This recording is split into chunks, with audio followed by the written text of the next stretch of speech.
Welcome, I'm Victor Gijsbers, and in this episode I want to introduce people to interactive fiction.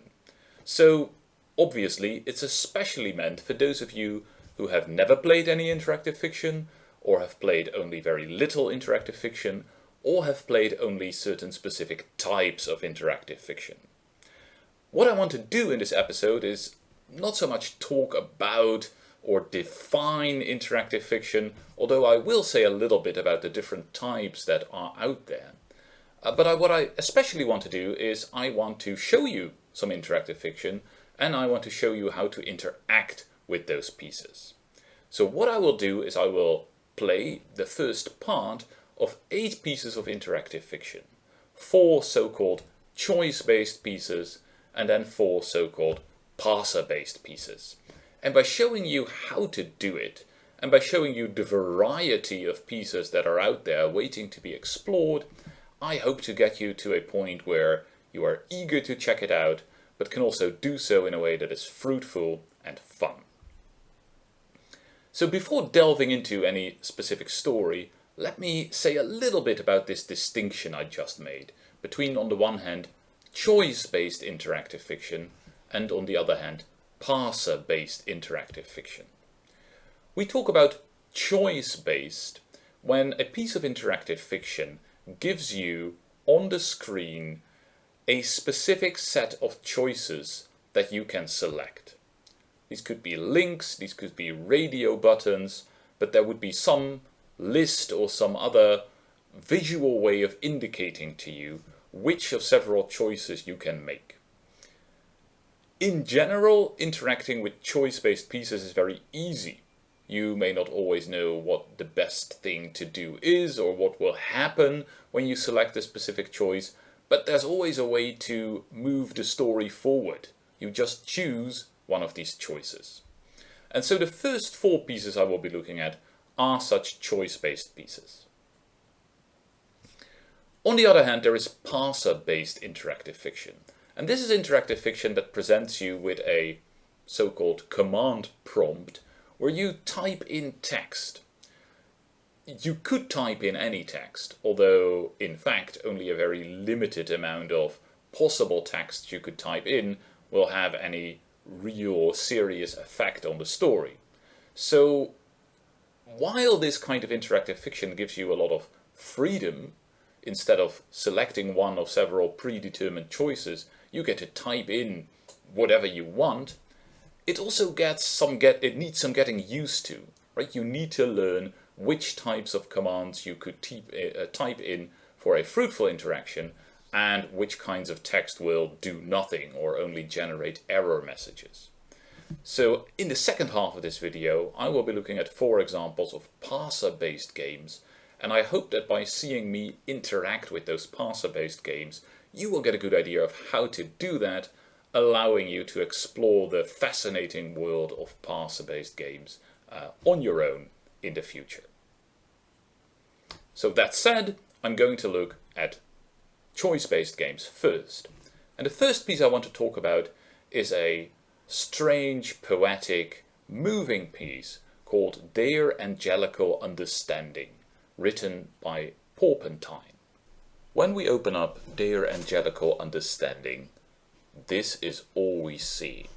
A strange symbol. Now, there seems to be only one thing we can try to do with that, which is click it. So that's what we'll try.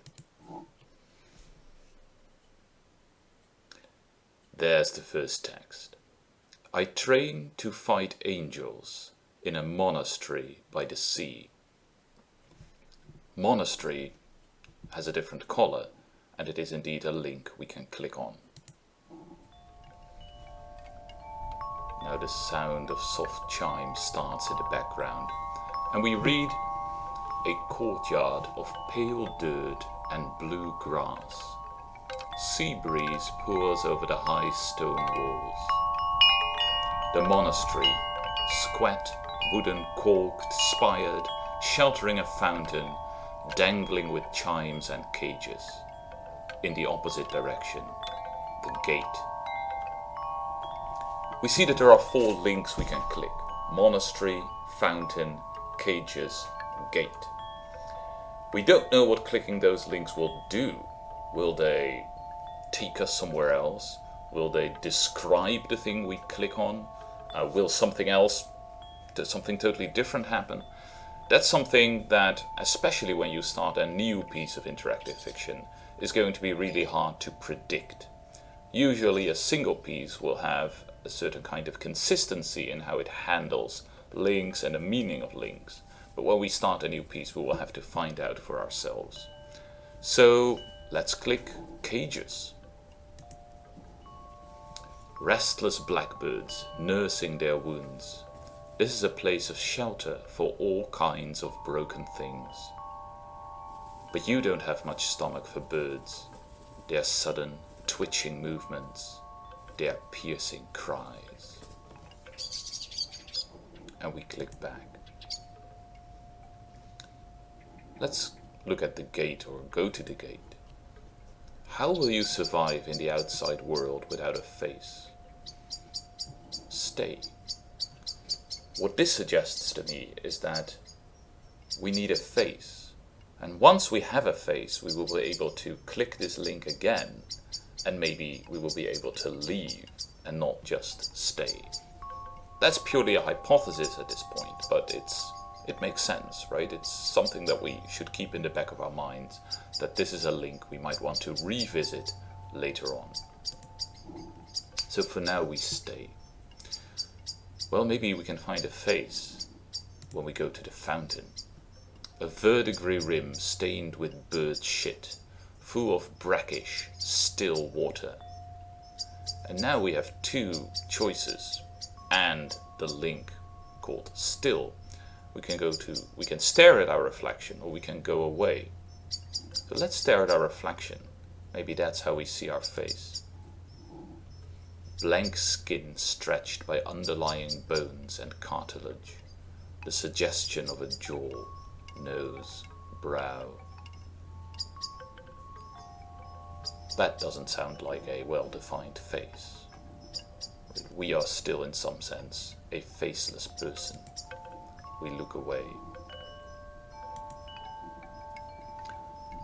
Let's see whether there's more to do in the monastery.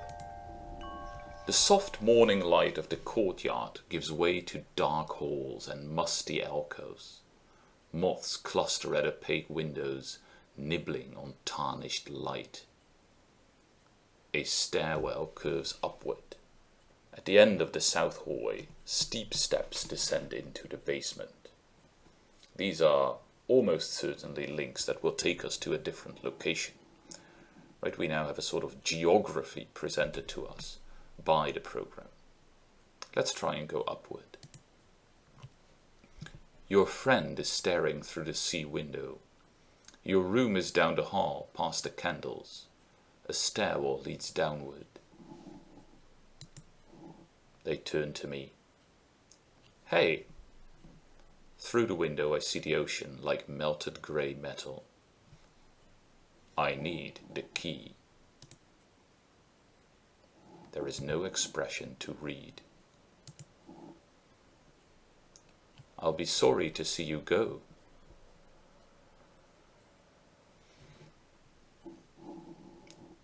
I'm going to choose the third option here. I need to stand on my own feet again. I need to feel strong again. I need to stop being scared. Sigh. They hug you close and put the key in your hand. I really hope you find what you need out there. You can't think of anything to say that will do honor to your friendship. It was made of so many gentle gestures, so many subtle understandings, broken people supporting each other's weight. Thanks.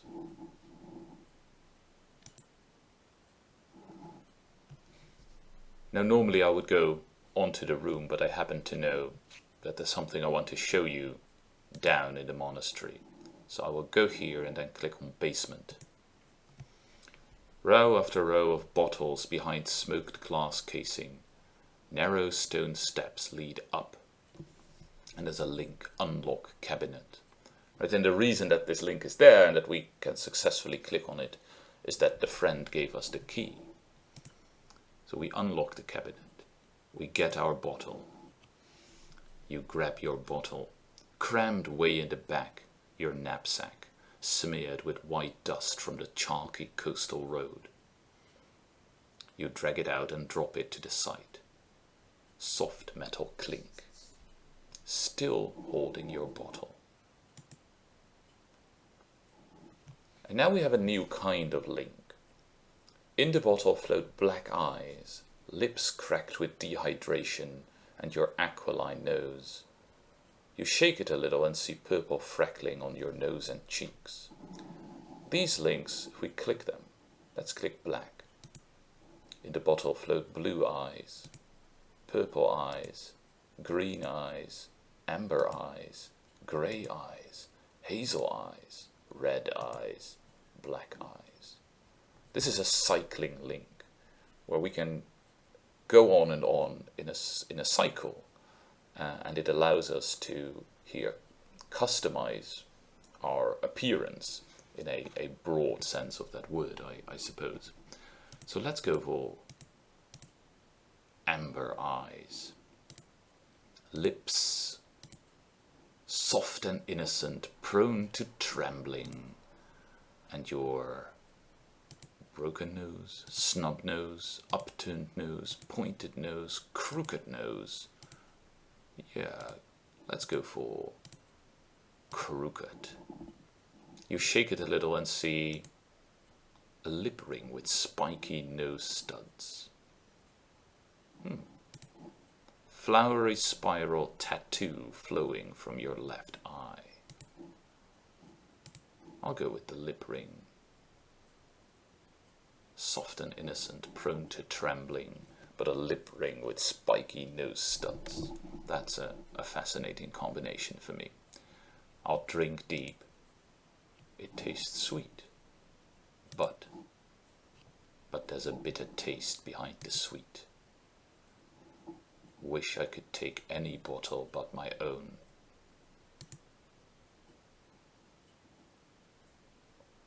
How'd the angel hurt you? It shriveled black my hand, burned my face until it twisted my lip and broke open my jaw. But there were no bruises, it just reached inside my heart. No bruises, just reached inside my heart and touched it with a finger of white-hot light and burned me where nobody could see but me. You always had a choice. Drink or remain faceless. But it hurts being faceless. You put back the empty bottle. So many locked up faces, their murky dance.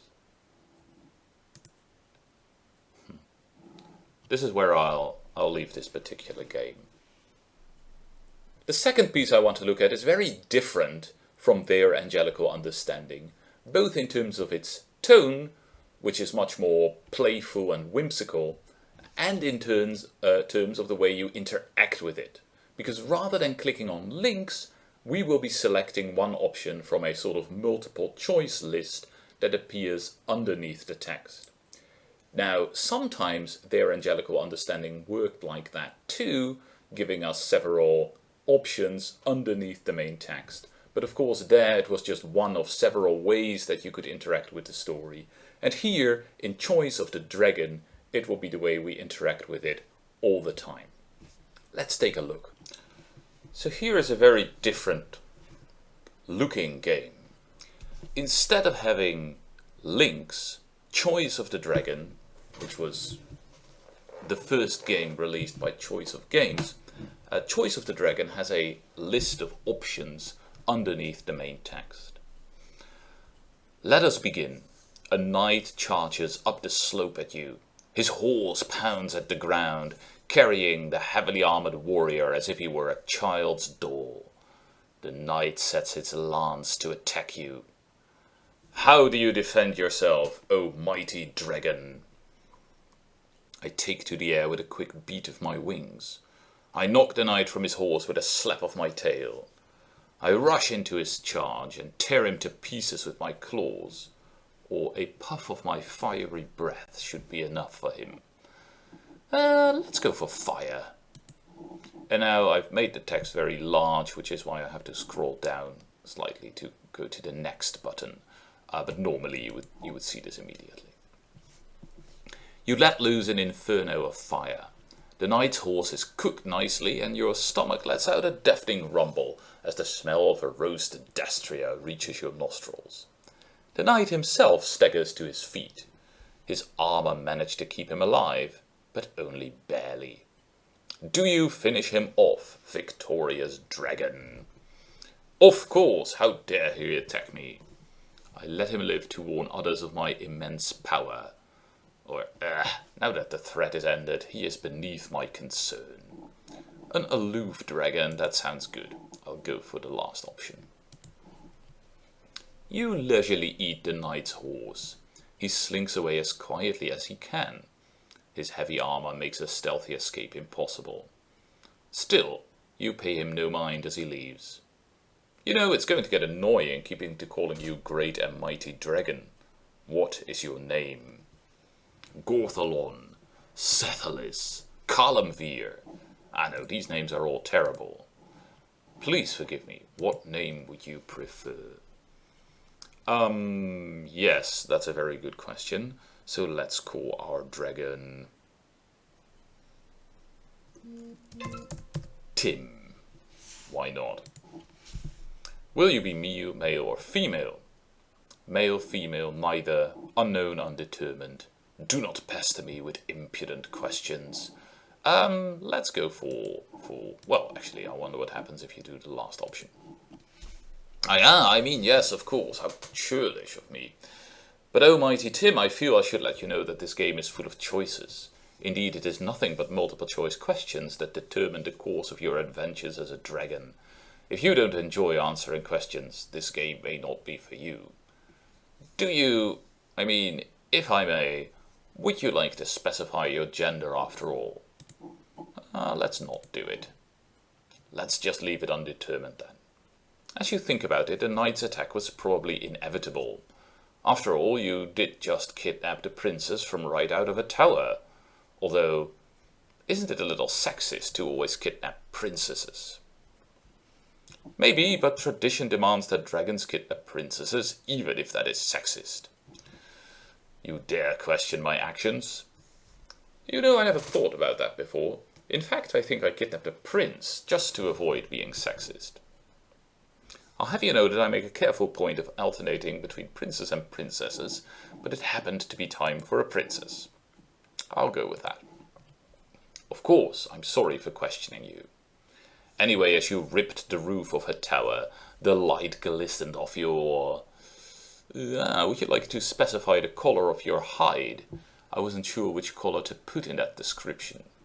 Well, clearly I am a magnificent gold dragon. A wonderful choice. So the light glistened off your golden hide as you snatched the princess out of her tower. While we're on the subject, let's settle a few other details. How many limbs will you have, not counting your wings or tail? I'll go for 5, that seems weird. Is the top of your head ridged or smooth? It's ridged. Your wings, feathery, leathery, or scaly? Let's go for leathery. As you kidnapped the princess, you beat your leathery golden wings and flew off into the night as she clutched tightly to your ridged scalp to avoid plummeting to her doom. Right, we can see here how the text depends on the choices that we've made earlier. What are you planning on doing with the princess anyway? It's all about companionship and good conversation. I'll keep her around for a little while to lure in more knights, but then she's dinner. It's a little known fact that princesses taste better than most humans. Or it's all about the ransom payments. Those are a quick and easy way to build a horde. I'll go with companionship and good conversation. Now, one thing I want to show you is there are some buttons here above the normal text. Some of them, restart will just restart the game. Settings allows you to change the size of the text, for instance. Achievements, let's click. You haven't unlocked any achievements yet. There are 14 possible achievements. The achievements are worth a total of 850 points. Flawless, finish the game without wounds. Brute, finish the game with 80% brutality, and so on. This is much more a game, clearly, than their angelical understanding was. Right? It would make no sense for a poetic, emotional experience like their angelical understanding to have something like a list of achievements. Choice of the Dragon, it's all about, you know, having fun, creating this dragon, trying out different ways that the story will go. Trying to collect these achievements, maybe. So, let's also check this button, Stats. This shows what our dragon is like. Right? Our dragon has a slightly above average brutality, and therefore less finesse. It's 50-50 between cunning and honor. It's more disdain than vigilance. That's presumably because I, ignored the knight after I roasted his horse.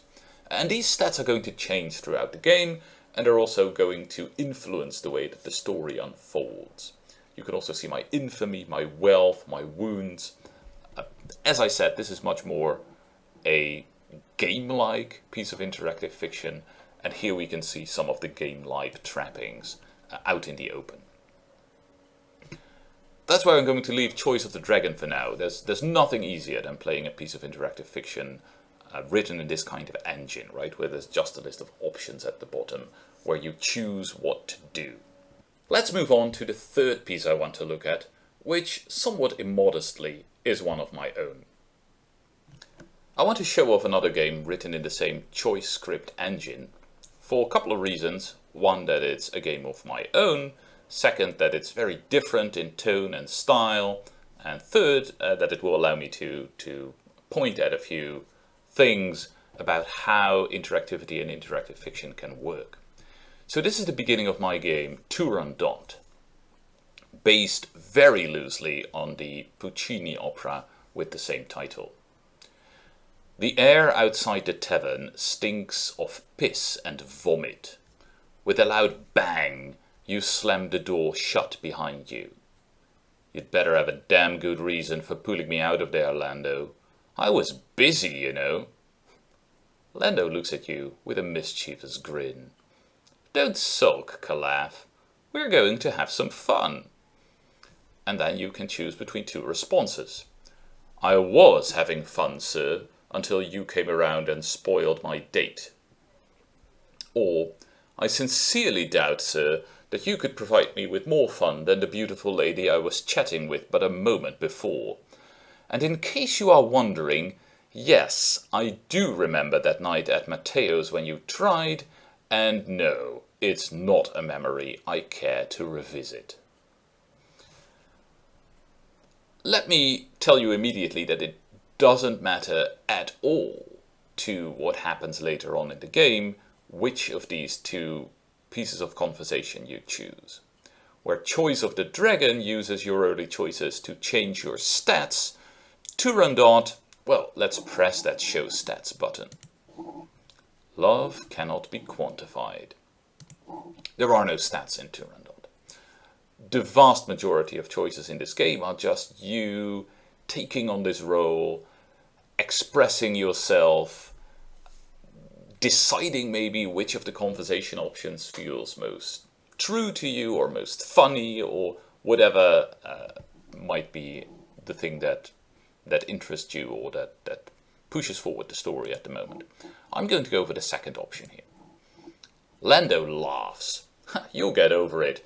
Besides, what's one more girl to you? You don't even remember her name. I totally remember her name. It's... And then there's a long list of names, all of which are shown to be lies. Or we could choose, alright, so I don't remember her name, but names are irrelevant when true love is at issue. I'll go for choosing a name. I'm going to pick the name Pietronella. Pietronella, of course. Come on, this way. Lando has been pulling you along one of the city's main boulevards, but now takes a sharp turn to the left, leading you to a shoddy wine store that calls itself by the grandiose name of Eduardo's Emporium. 2 cups of your best wine, your friend announces, as he starts rummaging through his pouch. You know, of course, that you have just ordered a horribly overpriced substance that smells only slightly less like cat's piss than Eduardo's usual fare. And that's because it is the usual fare, except watered down. Or something to celebrate, Lando, you exclaim with mock joviality. Been finally cured of that embarrassing problem down there? Well, I feel that Calaf is not desperate enough to go for the terrible penis joke in the second reply, so I'll go for the first one here. Shut up and drink. Lando hands you a tin cup filled with what an unreasonably optimistic customer might, in the scant illumination provided by the waning moon, take for wine. Oh well, you've had worse. We will sip carefully. About as bad as you expected. Marvellous, you exclaim. At first the palate is surprised by notes of raspberry and sulphur, until a distinct taste of feline urine comes to dominate. Okay, that's where I'll stop. I think we can get a good impression of how this kind of system works, how this kind of interactive fiction allows you to make expressive choices and carry you along through the fiction, through the story, in a way that's different from just reading a non-interactive piece. For our 4th and last choice-based piece, I have chosen a very recent game by G.C. Baccaris called Heretic's Hope. Heretic's Hope looks fantastic, right? The art, the button that is, becoming smaller and larger. Saying start, let's press start.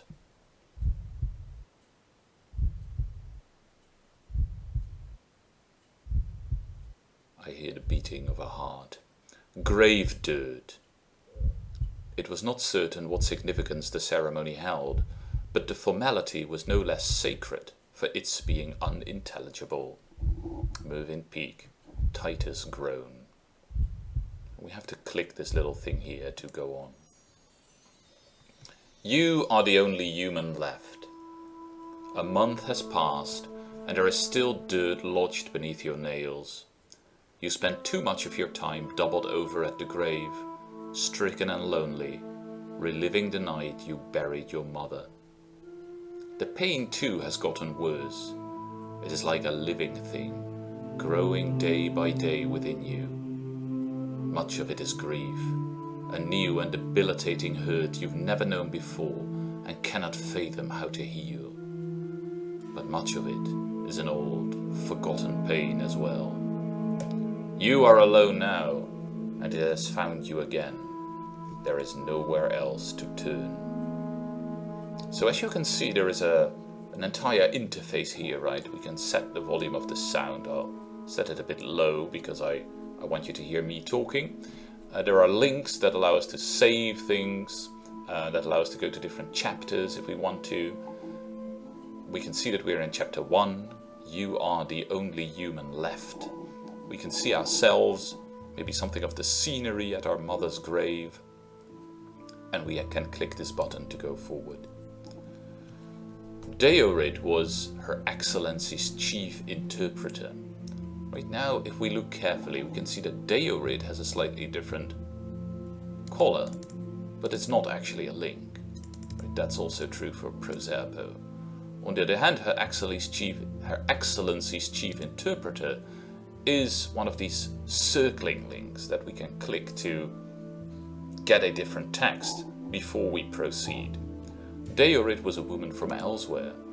Deorid was your mother. And here, maybe unexpectedly, the circling link didn't circle back, right? It stops at mother. And I think that immediately has an effect on how we read this text, right? Whatever else she may have been, she was our mother. And that's what's crucial, that's what's central in the way that we think about her. I won't read out the entire text, you should definitely read Heretic's Hope for yourself.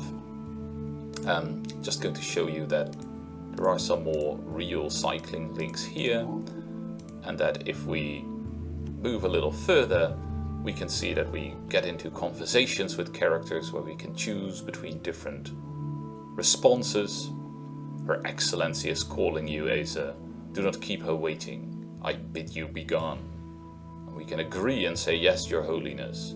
Or refuse and say, I won't be long.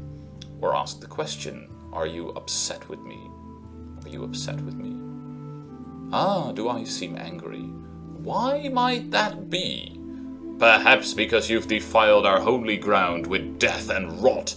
You have desecrated this terrace. Oh, well, don't be too hard on me, giant bee. My mother has died.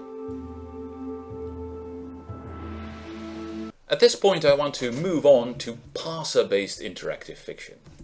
As I suggested earlier, it is a little bit harder to get going with parser-based IF, because you have to learn how to interact with these systems. Rather than clicking one of several predetermined choices, you type in commands. But you have to know what kinds of commands will actually work. Just typing in random text is not going to give you very fruitful or fun results, and if you don't know enough about how to engage with these games, playing them can be exceedingly frustrating. So one of the things I hope you will learn from the next 4 games I want to show you is how to interact with them, right? What kinds of things to type. But I also want to show off some of the richness of the parser-based tradition. And I want to do that by starting off with one of the classic parser puzzle games, Curses by Graham Nelson. Curses are like young chickens. They always come home to roost. Welcome to Curses. Please press space to begin. It's become a matter of pride now not to give up. That tourist map of Paris must be up here somewhere in all this clutter, even if it has been 5 years since your last trip. And it's your own fault. It looks as if your great-grandfather was the last person to tidy up these lofts. In a parser game, what we will usually see is the description of a location. And that's happening here where it starts at the word attic. We are in the attic. The attics, full of low beams and awkward angles, begin here in a relatively tidy area which extends north, south and east. The wooden floorboards seem fairly sound, just as well considering how heavy all these tea chests are. But the old wiring went years ago and there's no electric light. A hinged trapdoor in the floor stands open and light streams in from below. And then there is this little triangular sign, which is the parser prompt, where I can type. Okay, I can type. I don't click anything, I have to type something. I have to type what it is that I want to do. But when you start interacting with parser games for the first time, you will quickly find out that they don't understand most of the things you could possibly type in. Where is the map of Paris? I could ask my parser, and it would say, that's not a verb I recognize. So apparently I'm doing something wrong. Well, the first thing to understand is that the parser, the part of the program that tries to understand what you want to do, is in many ways very limited. Usually it will be looking for a command that's very simple, that consists of a verb and maybe a noun and maybe some more grammatical structure after that. But verb and noun, that's sort of the basic building blocks here. So what I could do, for instance, is I could look, and then the game is going to re-describe the current location for me.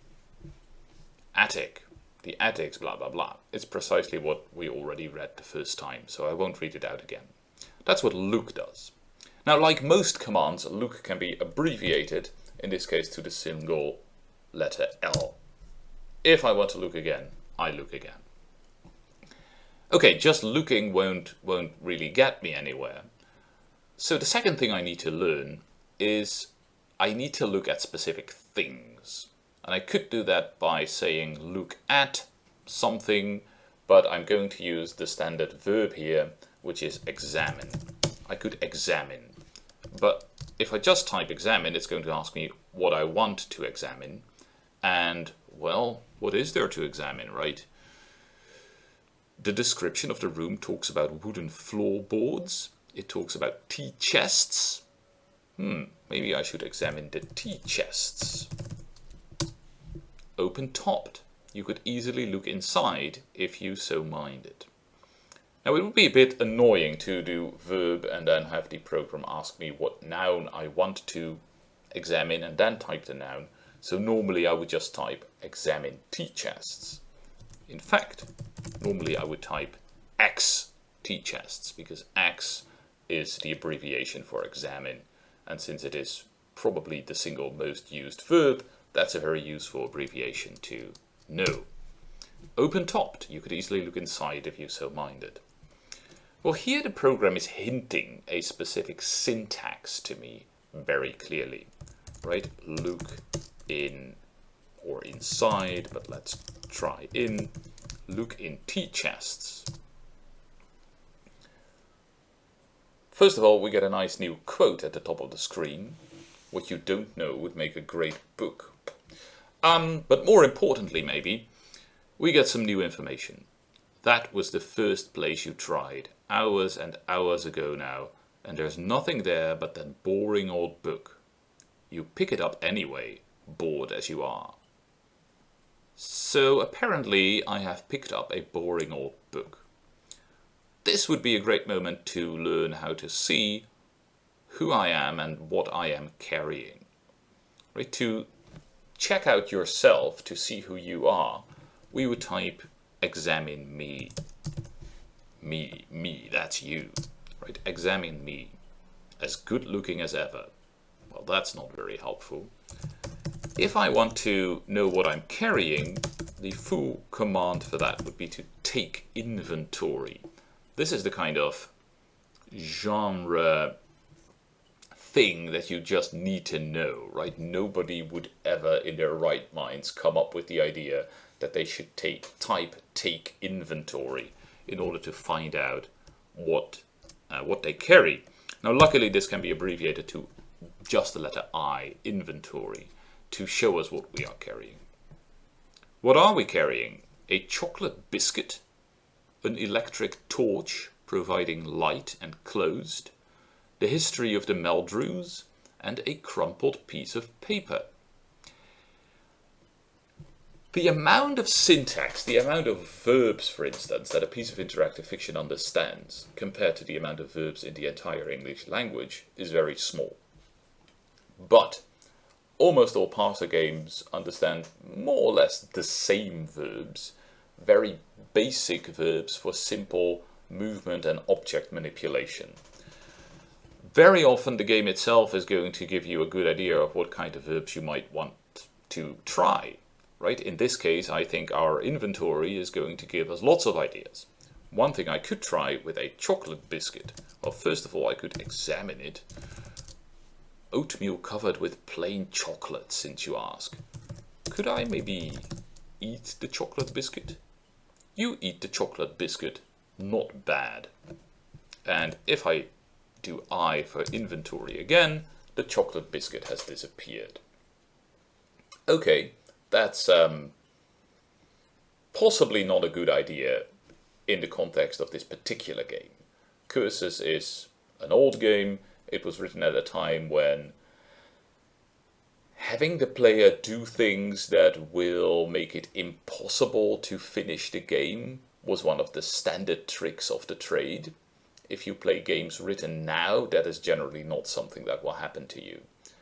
So in a 2020 game, eating the chocolate would probably not be a problem. In this particular game, eating the chocolate biscuit might have generated already an unovercomable problem for us.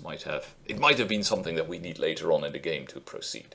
But I'm not going to play through all of curses for you anyway, so we can be happy with having eaten the chocolate, no problem. What else do we have? An electric torch providing light and closed. Well, that might be something we could turn off, right? Turn off torch. There's no switch, just a battery compartment. Okay, well, it already said that the torch was closed. Now it says that there's a battery compartment, so possibly we can open the torch. The torch goes out as you open the battery compartment. And if we check our inventory again, it tells us that the electric torch is open and that inside you can see this little tab, right, is an old smudged battery. The typography of this list shows me that the old smudged battery is inside the electric torch.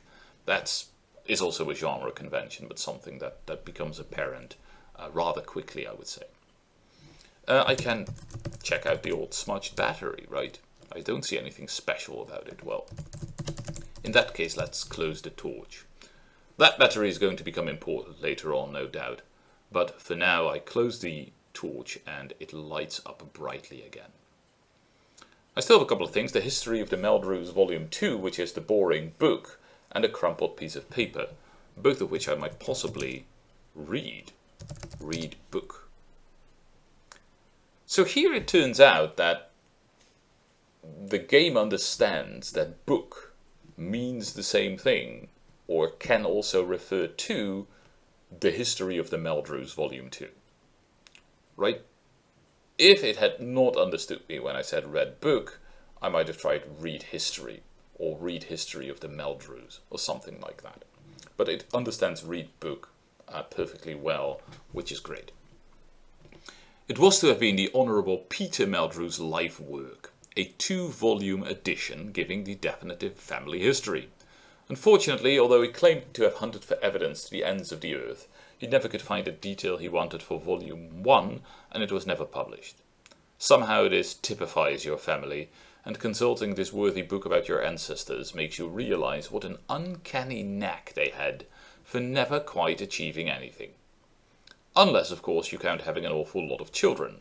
So many Meldrews are listed here that you'll have to look them up individually. So once again, the description of this item suggests to me a new thing to type in. I can possibly look up individual Meldrews in this book. Now, I know the name of only one Meldrew at this point of the game, because it's just appeared on my screen, Peter Meldrew. So let's try it. Look up Peter in book. Right, this is not the greatest English that I'm typing. It's the simplest English that I'm typing. The verb is look up. The noun or the topic is Peter. And I probably have to say where I want to look it up. Look up Peter in book. Maybe look up Peter itself would be consulting. You know, the game understands that if I want to look something up, it's got to be in the book. So it has added that information by itself. Modestly, the author, died 1940 or so, missed himself out. Okay, nothing to learn there. The final item in my inventory was a crumpled piece of paper, so let's examine that, right? X, paper. Things to do. 1. Find map. 2. Phone airport to check parking. 3. Health forms, and so on. Let's face it, 1 is more enticing than the rest put together. This gives me some more reason to go on with this quest, right, of finding the map of Paris. A quest that is going to bring us to places that we might have never expected if we continue to play this game. So let's look again and see where we were. The attic full of low beams and awkward angles begin here in a relatively tidy area which extends north, south and east. Maybe I need to look at some more things. Now, not everything that is mentioned or listed in a room description necessarily is also an object I can really interact with. So probably if I try to examine the beams, it just says that's not something you need to refer to in the course of this game. Okay. The floorboards are mentioned in a pretty prominent way, so maybe I should try and look at them. No, that too is not something I need to refer to in the course of this game. So it seems that there's maybe not much here to do for me. But of course, I have been told that there are several ways in which the attic extends. It extends north, south, and east. So let's go somewhere. Let's go north. Go north can be abbreviated to north, which can be abbreviated to N. It's pretty standard in parser games to use south, north, west, east, up and down, and sometimes northwest, southwest, northeast, southeast, and so on, as directions, and you can abbreviate all of them in, well, the most natural way. North is north N, south is S, west is W, and so on. So let's try to go north. That takes us to the old winery. This small cavity at the north end of the attic once housed all manner of homemade wine paraphernalia, now lost and unlamented. Steps provided with a good strong banister rail lead down and to the west, and the banister rail continues along a passage east. So again, there are two further directions, down and west. From the description I take it that they are the same thing, though I could try that later on. And east, these are two new directions that I could move into. You can see a labelled glass demijohn, which is closed, in which are a nasty looking red battery and a tourist map. As you disturb the still air, the attic key, which was balanced on top of the demijohn, slips onto the floor and disappears into a crack in the floorboards. Your spirits sink as it does, rattling down some distance. How on earth are you going to get it back? So something happened when we walked in here. The attic key fell, disappeared into the cracks in the floorboard, and I have no idea whether we will ever see it again. Well, sure, it's going to be a puzzle that we have to solve. Right? We will have to get the attic key at some later point in the game, once we are downstairs or even in the cellar maybe, where this key has landed. For now, let's check out the glass demijohn, right? We would like to get at the stuff that's inside, I suppose. Elderberry 63. Well, let's try to open it. Your hands slip on the screw top of the demijohn and can't get a grip. Here, your puzzle-solving instincts have to be activated immediately. What I need is something that will make my hands not slip, right? Maybe some kind of glove, maybe some kind of rag, maybe some kind of set of pliers, who knows, but something that will allow me to open the demijohn, even though I can't get a grip. And then I might be able to get those items, the battery and the tourist map. Is that the tourist map of Paris, by the way? Well, the good news is that it has excellent grid references, which are easy to look up. The bad news is that it is a map of central Hamburg. It's not the map I'm trying to find, but maybe it will be useful anyway.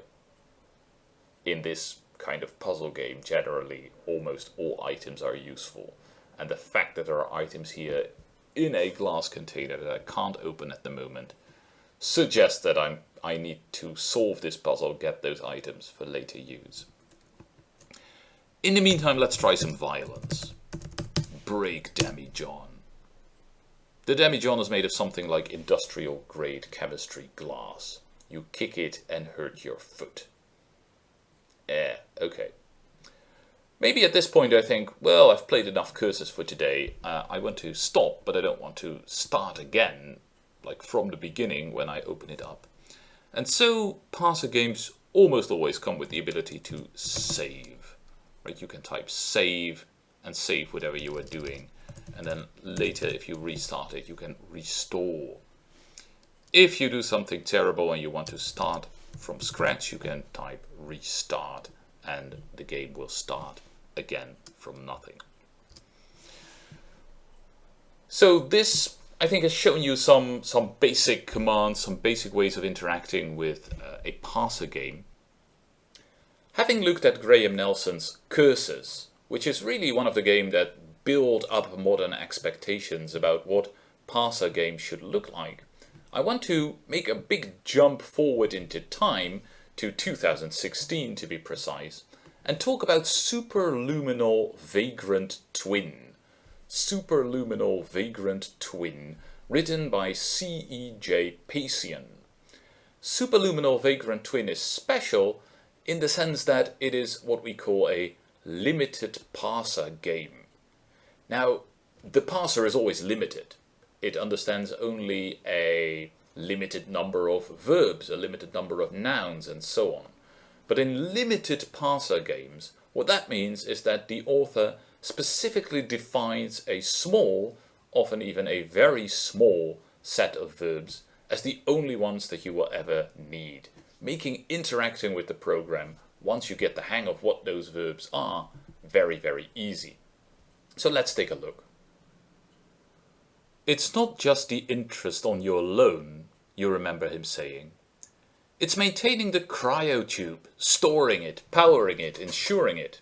Shit, even paying for me to come out here and give you this little reminder goes on the bill. You waited for him to get to the point. 5 million credits. An even 5 mil. 5,000k. I'm rounding down here. I'm on your side. You come find us an autark. You pay off your balance. You get your twin back. Niv holstered his blaster and left then. When he was through the airlock, his goons left too. So that's the way that Superluminal Vagrant Twin by C.E.J. Pacian starts. We are orbiting Booney, a grey, airless world left lopsided by some ancient cataclysm. A crackling transmission reaches your ship from the surface. I see you up there, Captain. You going to land anytime soon?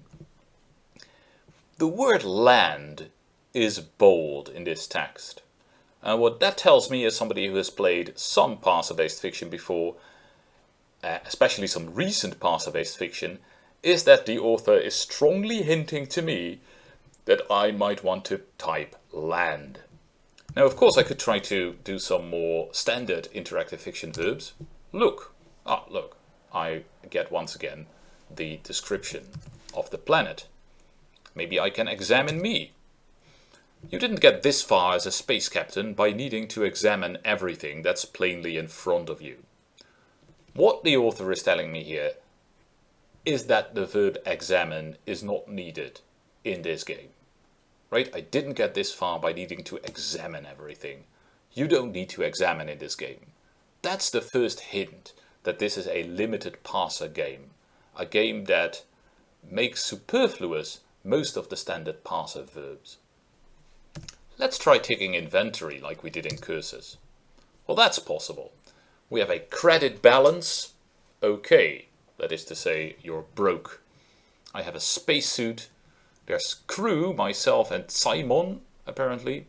I have a jump drive, 2 out of 5 fusion cells charged, readable data, and no cargo.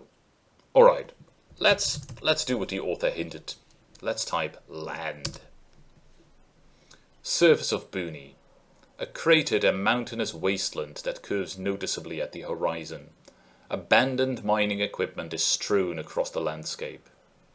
A dilapidated saloon sits in the shadow of a broad chasm, staffed by an automated bartender and patronized by long-dead astronauts, mummified in their spacesuits. An ageless woman with long golden hair sits incongruously at the bar. Don't be shy, she says. Talk to me.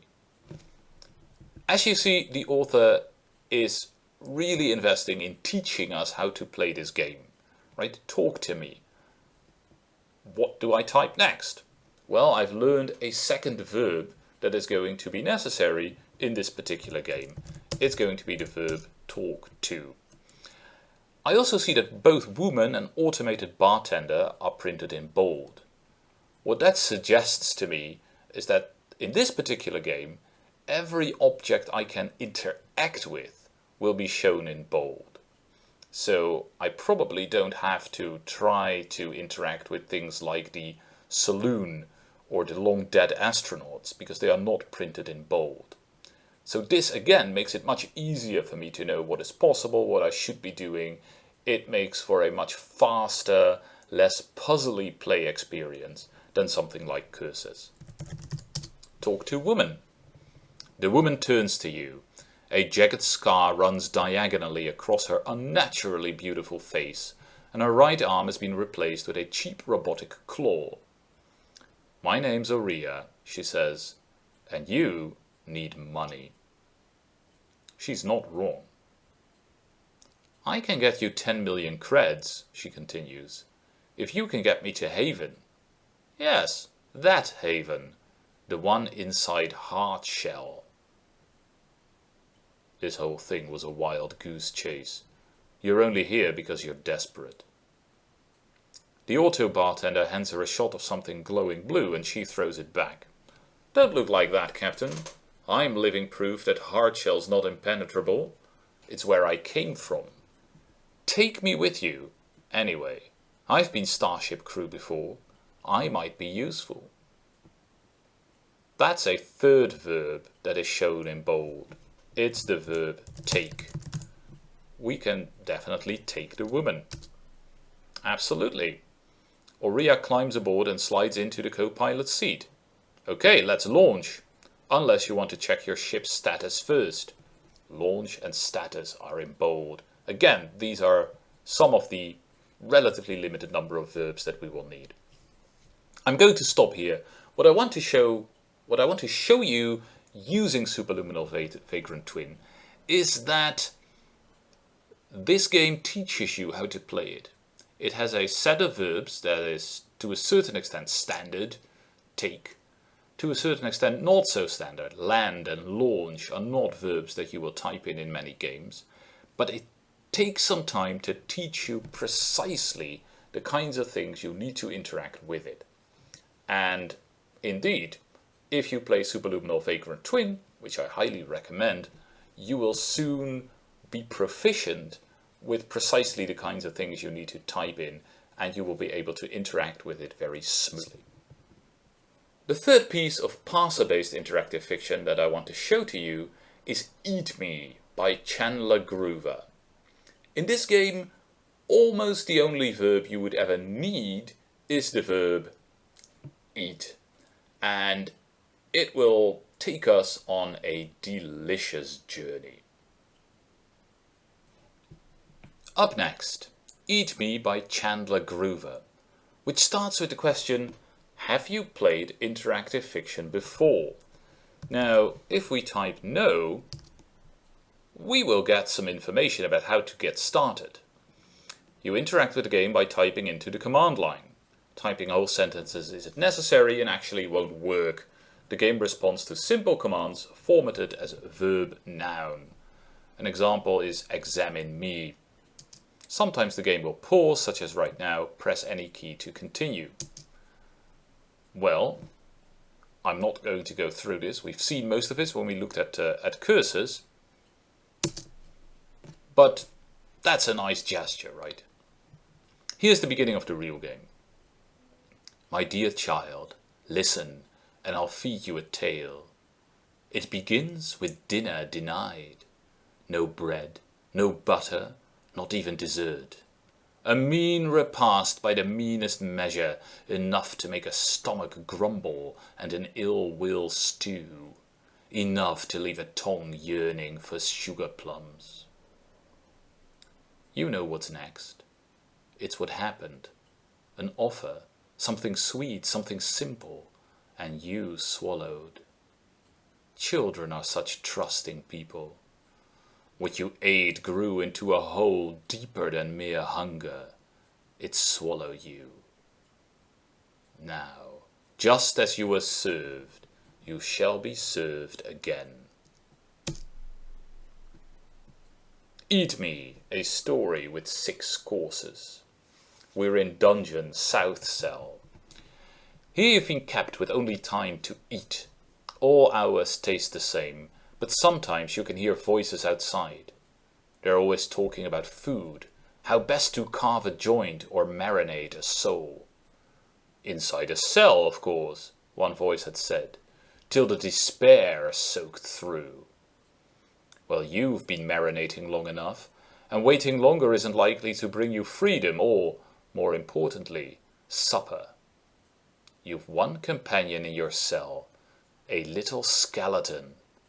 Poor child, come to such an end, still shackled to the wall with candy chains. You're bound in cacao manacles yourself. Northward, a cheesecake door leads out to the dungeon. Let's try some standard things, right? Let's try to go north. You can't budge, bound as you are by these manacles. Maybe we can open the door. Oh my, your body strains, darling, and a hole in your stomach yawns. You've made a bargain, remember, and now you live to eat. Eating is all you need to do. In fact, it's almost all you can. Here we see the suggestion for the first time that what we need to do in this game is eat and eat and eat and possibly eat some more. Let's try to eat those manacles. Cacao's bitter. Perhaps most children wouldn't chew it, but you're not a common child, are you, my darling? You won't remain locked in these manacles, especially not when your palate finds their bitter links delectable. You chomp them. Now they're almost broken. Just one final bite. We need a final bite, so let's try again to eat manacles. And by the way, I used the up arrow to repeat my previous command. I can scroll through things I typed in before by using the up and down arrows. That's done it! The cacao breaks and you gulp down every particle. Alas, although your limbs are free, you're just as hungry as before. That hole inside your stomach will need more to fill its gulf. What you want is a proper feast, something to pack yourself until you can forget what hunger even means. Well, weren't there candied chains in this room? Let's see whether we can eat those. Unshackling this skeleton won't do its bones much good, but there's no reason not to treat yourself. Its chains are made from hard candy, each link a boiled sweet with flavors ranging from lemon to raspberry and mint. You crunch them down, every last one. Your stomach still grumbles. Could we possibly even eat the skeleton? You'll find no meat on these bones, dear. This child's been dead far too long, but a nibble wouldn't hurt to exercise the jaw. You gnaw away. Alright, back to business. What we need is to open that door, right? Or maybe not. Again you strain against your gut. My dear, this just won't do. Trust in your teeth. Put more faith in your mouth and learn how to apply your appetite. Eat, eat, and eat. The hint is clear, right? What we need to do is eat door. Dessert before dinner. That's every child's dream. We'll obey no order tonight. You pull out strawberries, pop them into your mouth, sever their crimson sweetness paired with silken cream. Soon you've eaten the cheesecake door. You'll have the feast you were promised, and no dungeon will hold you now. So with the door gone, let's look once more. Northward, an open doorway leads out to the dungeon. So I guess we could try to go north, but what I want to try is whether eat really is the only verb we'll ever need. Let's try to eat north. Ah, that doesn't work. in that case, we'll have to go north. This is where I'll stop. A Gruyere guard snaps to attention at your side. Eat Me is going to involve a lot of eating, and it is going to involve some of the most delicious, weird, unsettling prose you've ever seen. Finally, to show you somewhat further how broad the parser-based interactive fiction tradition is, I want to look at a game called The Gosstack by Karl Muckenhaupt. Now, you may wonder what a Gosstack is, and that is precisely the right question to ask, because Muckenhaupt is going to make things very, very difficult for us in terms of understanding what's going on and knowing what we have to type in.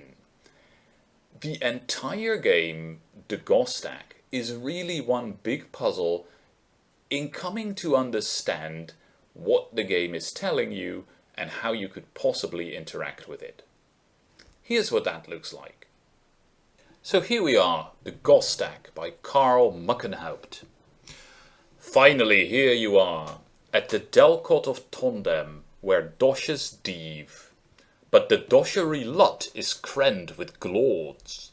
Glords! How rom it would be to pell back to the bull and distunk them. Distunk the whole Delcot. Let the drogues discren them. But you are the Gosstack. The Gosstack distims the doshes, and no glord will vorl them from you. What's that? It doesn't look like English. Or rather, it does look like English. There's a lot of English words, there seems to be a lot of English grammar, but of course there are also many words that we've never seen before, that we don't know. And the game is going to be finding out enough about this imaginary language, enough about its meaning, enough about its grammar, enough about its logic, that we can actually interact with this game. This is a game of linguistic interpretation. So, presumably we are at some place called Delcot. This is the Delcot of Tondem, where Gitches Frijk and Duskets Glake. Across from a top-that Keupel, a Gomway dieves to kill off and curve, gombing a Semelin to its hof. Krend in the Loflat are 5 glords. Alright. Well, suppose I try to interact with this piece in the usual way. Right, I type examine me. That's not a dape I recognize. Well, that doesn't give me much information. Or actually it does. Right, the word dape probably means something like verb or word. That's not a verb I recognize. That's not a word I recognize. So I can't use the verb examine, but I could write down that dape might mean verb or word.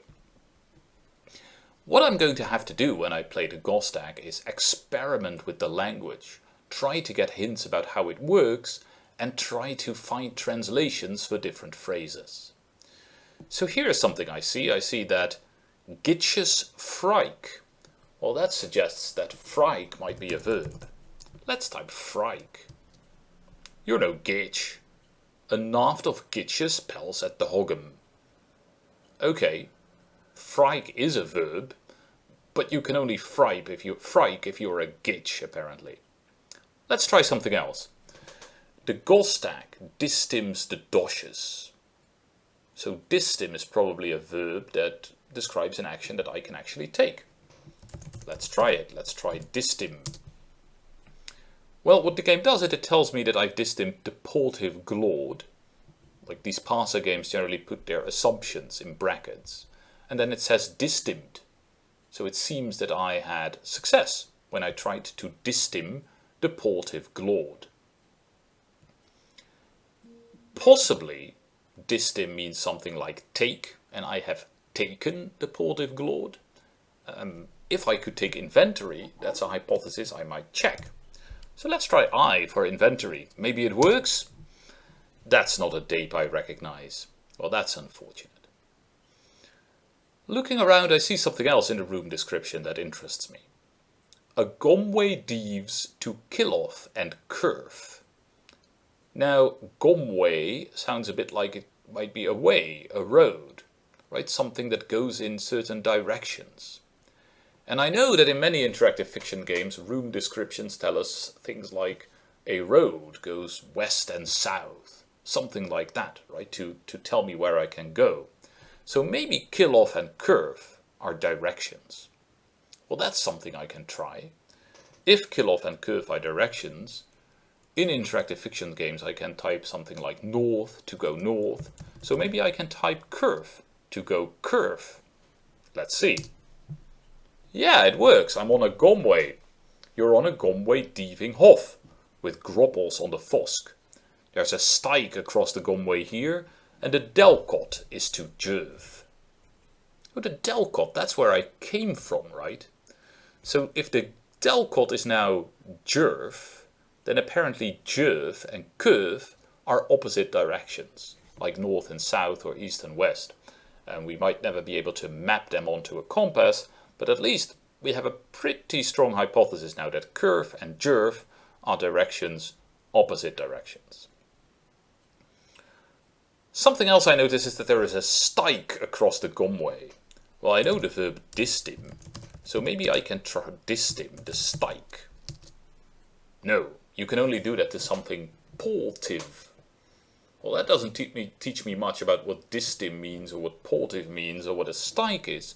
But it does teach me that distimming and portive have something to do with each other. Being portive is apparently a necessary condition for being distimmed. That's something I should note, something I should try and maybe use in my further interpretations. Clearly the Gostek is a game of linguistic understanding, of interpretation and so on, where you have to experiment with a language in order to try and understand it. And you're going to get little hints about the meaning of words in many different ways. For instance, if I try to restart the game, it actually knows what restart means. It asks me, are you sure you want to restart? And I might say yes. And then it tells me, please answer bal or da. Well, that must be the words for yes and no. Bal and da. Let's type da. That might be no. Yeah, that's no. I'm back in the game.